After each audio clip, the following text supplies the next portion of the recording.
During our recent visit to Japan, we had the pleasure of exploring Kumamoto, the birthplace of our esteemed sensei Eiichiro Oda, the creator of One Piece.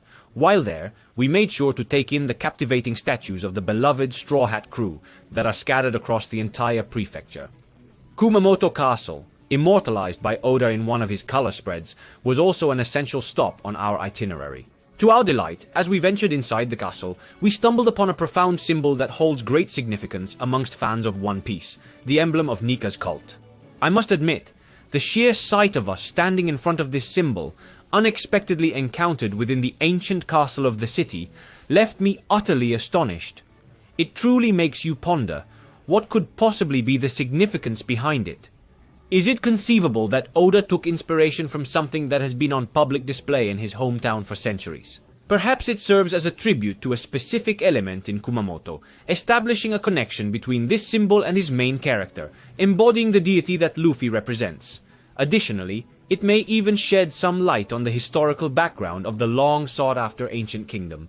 Therefore, let us now embark on an exploration of the origins of this symbol, as it holds immense significance in our world.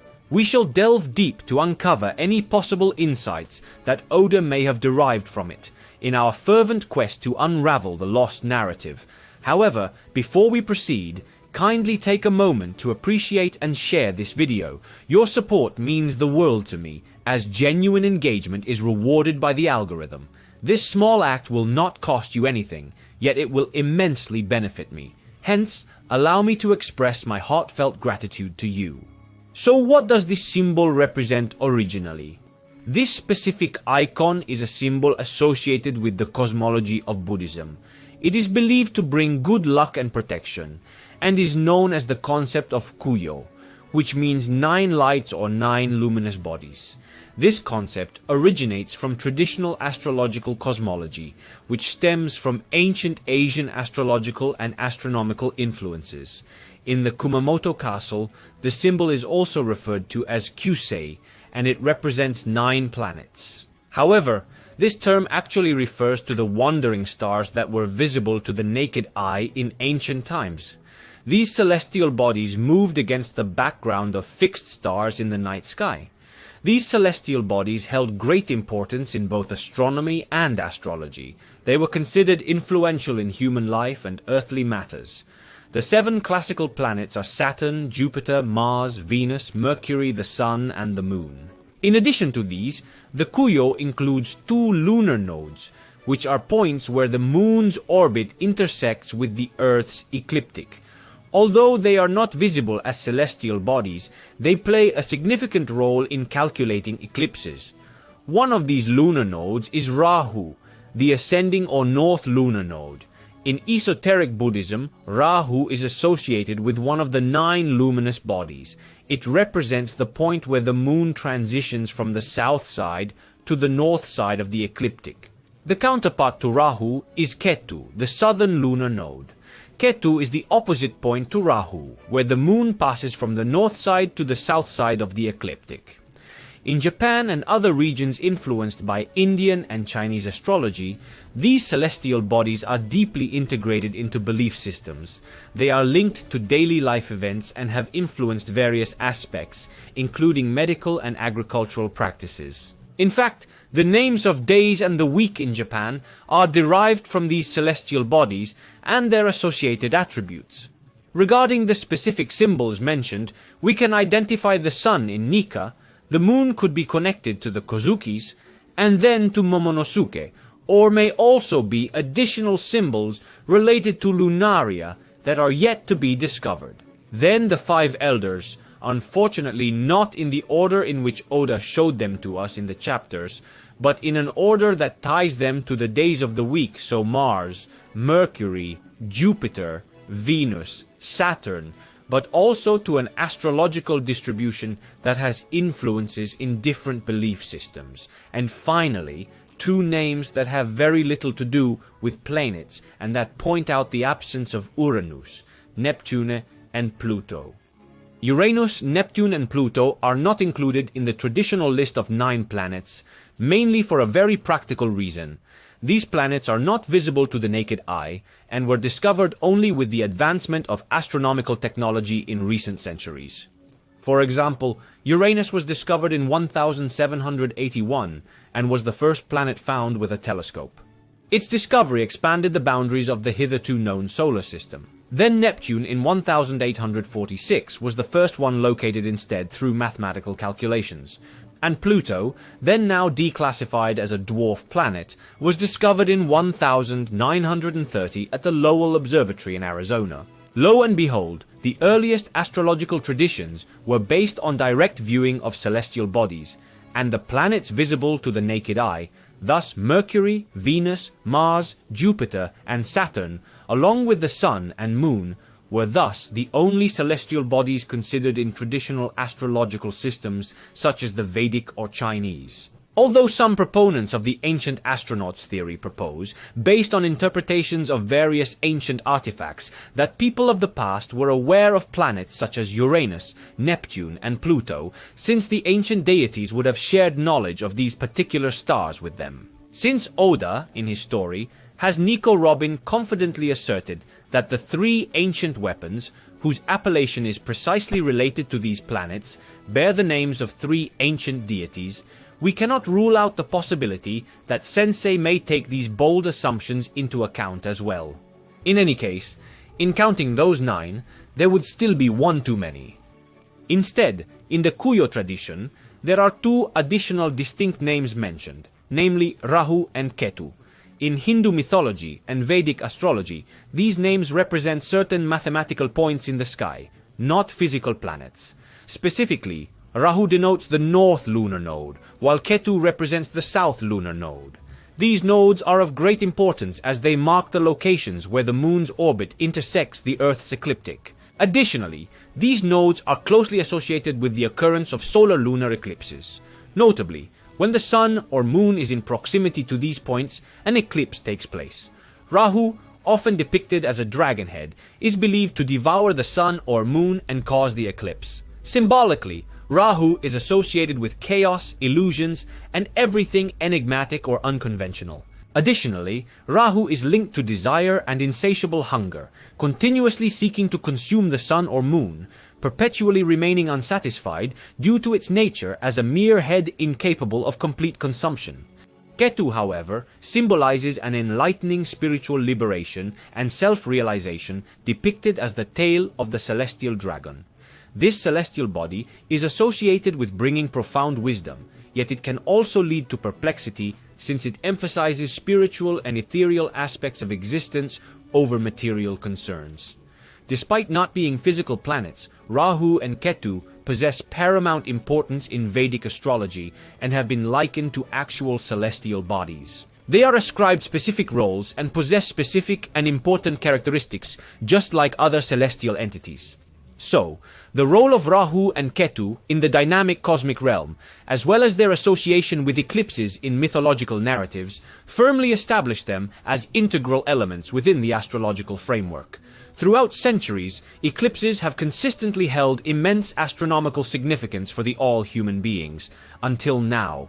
Stirring of the cosmic sea. What the hell is that? It is something that I have already told you about in other sources, in other videos, on other occasions.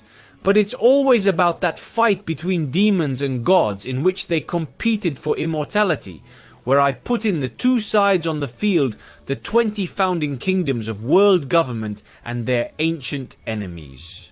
This specific event, called Samudra Manthan in Hindu mythology, is widely recognized and carries great symbolic meaning in ancient texts. In essence, it recounts the tale of how the sea was stirred by both the gods, Deva, and the demons, Ashura, using Mount Mandara, a majestic peak standing isolated and tall among the lands. The mountain had standing alone in this huge ocean and served them as a vital tool to agitate it. Additionally, an extraordinarily long snake was employed as a rope for this undertaking. Picture it. The mountain stationed steadfast, with 2 half of the snake from here to there. As the stirring occurred, numerous objects and magical beings emerged from the depths of the sea.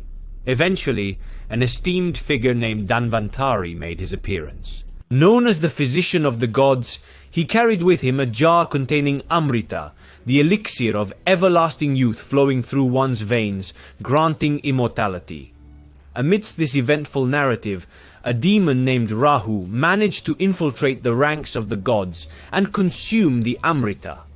The sun and the moon, who discovered the duplicity, promptly informed Vishnu, the preserver deity. Vishnu swiftly reacted, swiftly beheading Rahu with his mighty discus, known as the Sudarsana Chakra, just as the demon savored the elixir. Therefore, its body is separated from the rest into two parts, the head and the tail. The head becomes precisely Rahu. It keeps the name because then it is the main part, while the body becomes Ketu. Despite having had their heads removed, Rahu and Ketu achieve immortality by consuming the Amrita, making them eternal beings. And so, these two entities, interconnected yet forever seeking revenge, continuously strive to devour and conceal the sun and moon. This act of consumption then results in the occurrence of eclipses. It is intriguing to contemplate whether your imagination has already pieced together the puzzle as I have. It is fascinating how this malevolent, immortal being desires to bring forth darkness and obliterate the celestial bodies. Rahu and Ketu appear to manifest as Imu and Teach, embodying darkness and evil in their own unique ways. I mentioned in a video prior that these two forces may inevitably converge in the future, and I invite you to explore this further in the suggested queue. Now, shifting our focus back to our symbolism, after embarking on this extensive journey through the planets, the subsequent query arises. Why is this symbol associated with Kumamoto? It's because the symbol, known as the Nine Circle symbol, is connected to the powerful Hosokawa clan. This clan, which resided in Kyushu during medieval Japan, played a crucial role in the history of Kumamoto. The city itself is located in Kyushu, the same region that the Hosokawa clan called home. Their influence spanned across significant periods in Japanese history, such as the Sengoku and Edo periods. The selection of the symbol by the Hosokawa clan holds great significance on multiple levels. It is said that the meaning behind their chosen emblem derives from the profound importance of the number 9 in Japanese culture. This number is often associated with longevity and good fortune. The adoption of this symbol may symbolize the clan's desire for a lasting and prosperous reign. Another influence on their choice could be traced back to Chinese Taoism, which views celestial bodies as divine manifestations. Within this context, the Kuyo symbol represents an orderly and harmonious universe, with the circular shape representing a celestial deity and the ensemble embodying cosmic order. As for the specific choice made by the Hosokawa clan, it is believed that the adoption of the Kuyo pattern as their emblem may have a historical connection. The Tadaoki Kofuden recounts an incident in which Tadaoki Hosokawa came across a knife handle engraved with the Kuyo design that belonged to Oda Nobunaga. Deeply enchanted by the symbol, Tadaoki decided to adopt it for his own clothing. This act of appreciation was reciprocated by Nobunaga, who authorized Tadaoki to use the Kuyo as the family crest for the Hosokawa clan. Consequently, the Hosokawa clan's choice of a symbol is inherently linked to the Oda family. Oda, let us remember, which is the surname of our sensei. Think about it. Incidentally, Oda Nobunaga was a crucial figure in Japanese history, known to be one of the 3 unifiers of the country, along with Toyotomi Hideyoshi and Tokugawa Ieyasu. So he was not one man among many, but a pivotal figure. So our sensei's family tree is linked to a family well established in Japanese history. But let us return to the Hosokawa, for the Kuyo emblem later assumed crucial importance in the clan's history as a result of a tragic incident that occurred on August 15th of the 4th year of the Enkyo era, between 1747 and 1751. During a ceremony, Lord Hosokawa Munetaka was attacked and killed by Itakura Katsukata, an incident triggered by a confusion between the Kuyo Tomoe symbol of the Itakura family and the Kuyo symbol of the Hosokawa clan. Following this tragic oversight, the Hosokawa clan decided to adopt the Hanare Kuyomon, thus this symbol, to avoid future misunderstandings. According to Suzuki Takashi's research, although the Hanare Kuyomon had been used by the Hosokawa clan before the Munetaka incident, there is no doubt that the event accelerated its adoption as the official family coat of arms. Then, the distinction between these coats of arms remains somewhat blurred in the interplay of history, and perhaps would require further investigation of documents that are not available online, perhaps in Japanese libraries, ancient libraries, etc. This is what can be inferred with a good internet search, though. What is clear is that the Hosokawa clan's choice of this emblem was not just a matter of aesthetics or convenience, but also a response to significant historical events, complementing the clan's history with a distinctive symbol that carries with it a powerful message of identity, historical memory, and also symbolic as a link to the stars.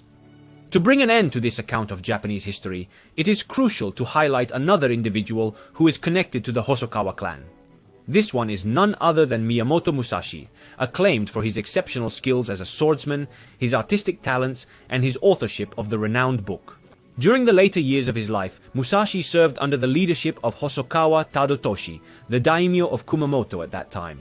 In One Piece, a character named Ryuma closely resembles Musashi, as he is depicted as the legendary samurai from the country of Wano. Ryuma's heroic adventures exemplify the concept of the wandering samurai, embodying the spirit of Bushido and showcasing exceptional swordsmanship. The undeniable link that connects Musashi and Ryuma is their mastery of the sword and their lasting impact on Japanese popular culture, both emerging as iconic representations of the revered samurai. However, another character who warrants recognition in this regard is Kozuki Oden. Like Musashi, Oden pursued a life of exploration, embarking on daring journeys throughout Japan and pushing the boundaries of his closed kingdom. Both individuals have left an indelible mark on the culture they became a part of, captivating generations with their courageous spirit, swordsmanship prowess, and enduring legacies. Therefore, in conclusion, if you are enjoying my work, please consider leaving a kind like. I greatly appreciate your support. Thank you. So again, there is a symbol that we have encountered in One Piece in various contexts, which is connected to a shared past. This symbol represents the flag of the Nefertari family, or the symbols of the Shandia tribe, who worship the ancient deities known as Lunaria. It is also present in the emblem of the Kozuki clan, and in the tattoo of Tom-san, whose family has ties to the ancient weapon Pluton.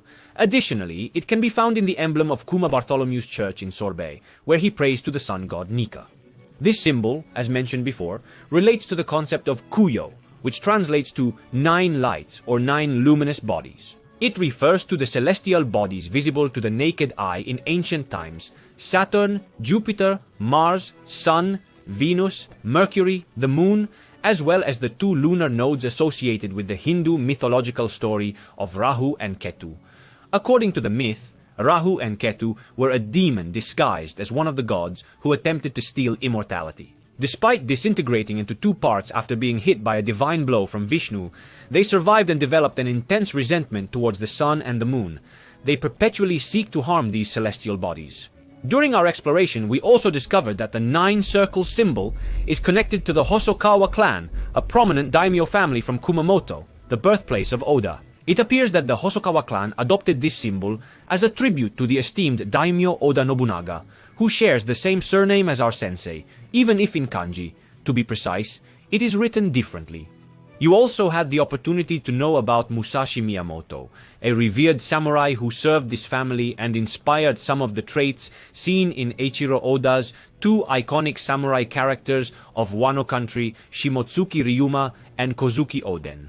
It is worth noting that Oda often incorporates various elements that intrigue and amuse him, so the mention of the Hosokawa symbol might simply be because it reminded him of home or appealed to his personal taste. Consequently, the speculations I have shared in this video might be merely providing additional context that Oda chose not to delve into explicitly.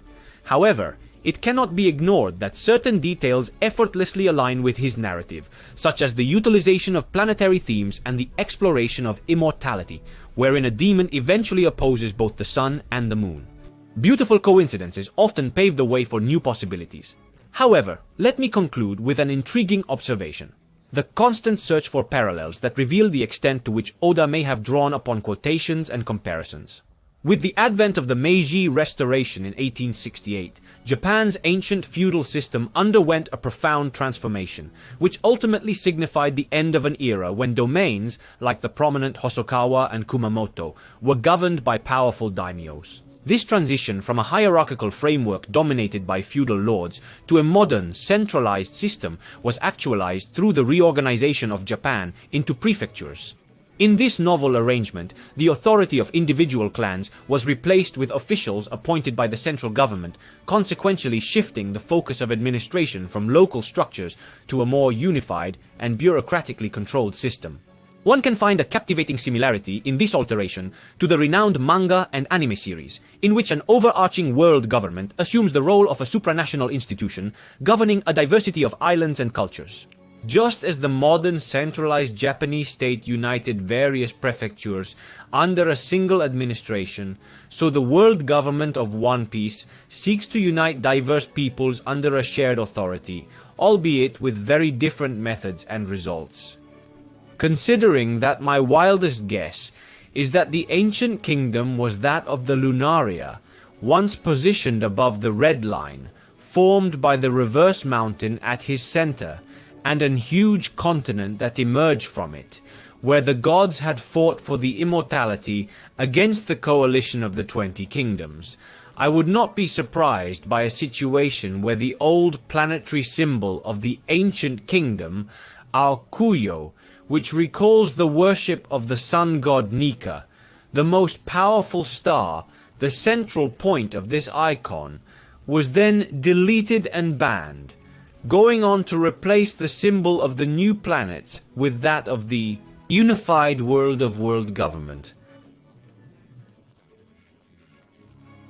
There is no denying that the majority of the information presented in this video is pure speculation, apart from the historical references, of course. It is important to note that Oda merely quotes inspiration without directly copying it. However, it is intriguing how the symbol associated with the ruling family in Oda City has now become intertwined with the hidden history of the One Piece world. We eagerly await the continuation of this narrative, in hopes that one day we will be able to analyze all the information and decipher the true story behind the 9-planet symbol of the Hosokawa family, which features prominently in Eiichiro Oda's tale. Having said that, I would like to express my gratitude to my friend Gabriele, who is someone I have come to know during my travels to Japan. Together, we engaged in extensive research on this symbol, devoting ourselves to the point where we even approached the authorities at an archaeological museum. This is a testimony to the kind of commitment we show during our trips to Japan. By the way, we are planning to return to Tokyo in December, and if you wish to join us, you can find all the necessary details, including prices and costs, in the description below. I sincerely appreciate your attention thus far. If you have followed along until this point, please leave a comment saying Eclipse. I acknowledge and congratulate you for reaching this stage. Remember to be kind and enjoy yourself. Bye.